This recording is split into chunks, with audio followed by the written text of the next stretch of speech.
How to use Otter.ai to convert your voice messages in your Otter.ai application. How you can simply convert the voice messages or any type of audio thing to text. For this, what you need to mainly do is simply you can go to the website. If you're on PC, you can go to the website of Otter.ai. If you're on mobile phone, you can open the Google Chrome and search for Otter.ai. Now, this is the Otter.ai's homepage. You can read it all about it, extract insight or anything. You can also read the user reviews here. And here I will describe you the system. Use AI chat anytime to extract the key information or generate plans and emails to keep moving forward.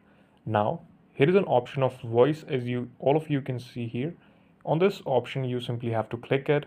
You have to update or you have to upload the audio message you have, and then it will transcribe you in the text format. You can copy it and you can share anywhere you want. Now this was about the process. I will tell you now how you can simply install it.